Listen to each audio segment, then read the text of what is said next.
اب ایک حدیث اور سن لیجیے رسول اللہ کی.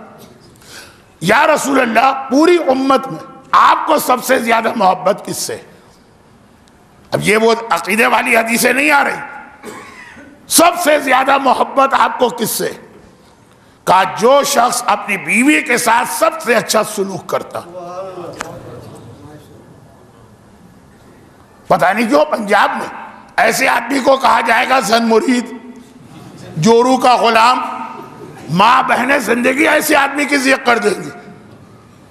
پیغمبر کہتے ہیں بہت اہم ایک، اچھا چلے یہ حدیث کا تعلق ہے میرے موضوع سے، یہ حدیث کے ساتھ ایک حدیث اور سن لیجئے اور پھر میں پہلی حدیث کو مکمل کر کے آج کی تقریر ختم کروں. پیغمبر یا رسول اللہ آپ کو اپنی امت میں سب سے اچھا کون لگتا ہے؟ کہا جو اپنی بیوی کے ساتھ اچھا سلوک اور رویہ رکھتا. اور پھر وہ حدیث آگے جس میں 4 باتیں ہیں، ممبر سے 3 پڑھی جاتی ہیں.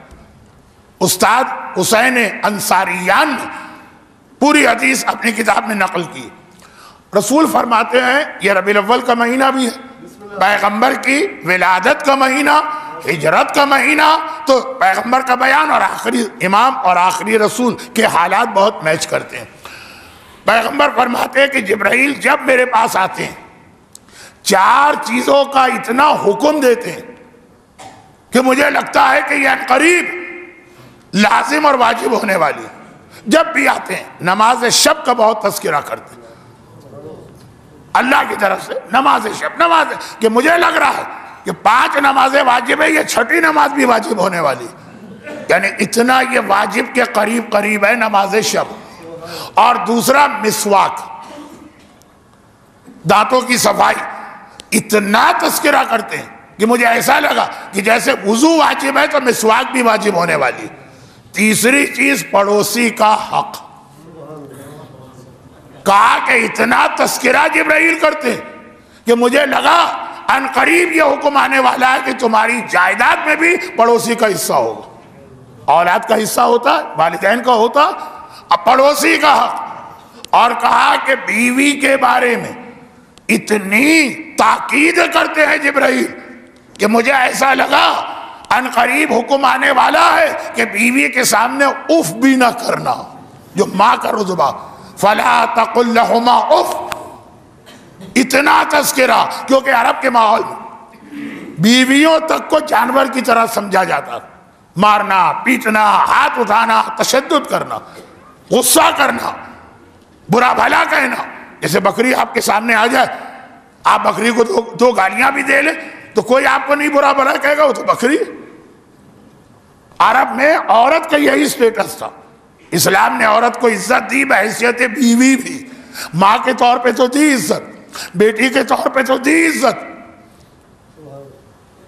یعنی جتنا رسول اللہ نے خدیجہ طاہرہ کا تذکرہ کیا اپنی زندگی میں، اتنا نہ کبھی اپنی ماں آمنہ کا ذکر کیا، نہ اپنی بیٹی فاطمہ کا ذکر کیا. فاطمہ کے لیے 3-4 حدیثیں، لیکن خدیجہ بار بار ذکر کر رہے ہیں. حسد ہو گیا دوسری عورتوں کو.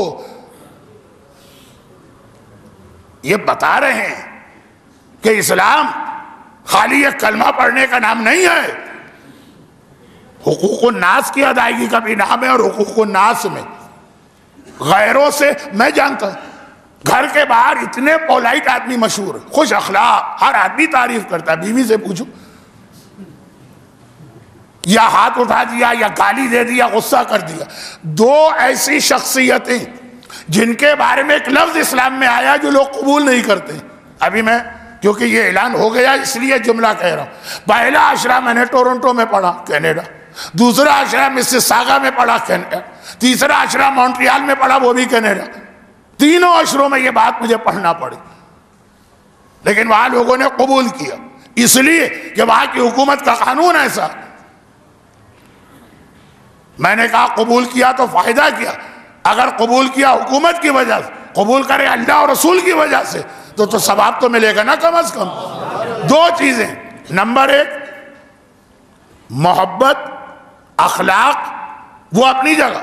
کہا بیوی کو عزت دو. ایک چیز رسپیکٹ ہوتی ہے، مولانا محبت تک تو سمجھ میں آ رہا، عزت بیوی کو دے جی، اور دوسرا اولاد. بہت چھوٹے لگتے ہیں بچے، پورے جہاں بھر کا غصہ آ کے ہم گھر میں بچوں پہ نکالتے ہیں.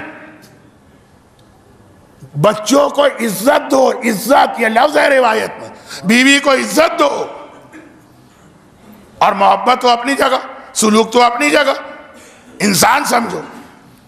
یہ دو جملے لوگوں کی سمجھ میں نہیں آتے ہیں. ایک شیعت پر اعتراض ہے، ایک اپنے مومنین کا اعتراض. ہمارے یہاں مسئلہ ہے کہ غصے کی حالت میں طلاق دی جائے تو طلاق غلط، بہت غصہ کرو. وہ علماء تفصیل بتائیں. غیر کہتے ہیں کہ طلاق تو دی ہی غصے میں جاتی ہے، پیار محبت میں کون طلاق دیتا. کہتے ہیں یہ مسئلہ تو ہماری سمجھ میں نہیں آتا.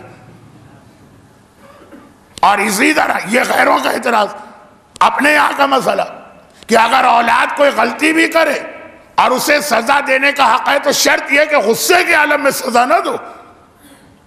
تو سزا تو دی غصے کے عالم میں جاتی ہے. غلط فہمی ہے، نہ بیوی سے غصہ جائز ہے نہ اولاد سے. میں نے یہ جملہ اس لیے کہا کہ باقی لوگوں سے تو پتہ ہے لوگوں کو کہ اسلام میں غصہ حرام، مگر وہ ذرا سا مسئلہ گھر میں بھی لائی. تو بہترین مومن کون ہے؟ رسول اللہ کس سے محبت کرتے ہیں؟ جو اپنے گھر والوں کو عزت دیتا، خاص طور پر جن کو وہ چھوٹا سمجھ رہا. برحمتک یا ارحم الراحمین وصلی اللہ علی محمد و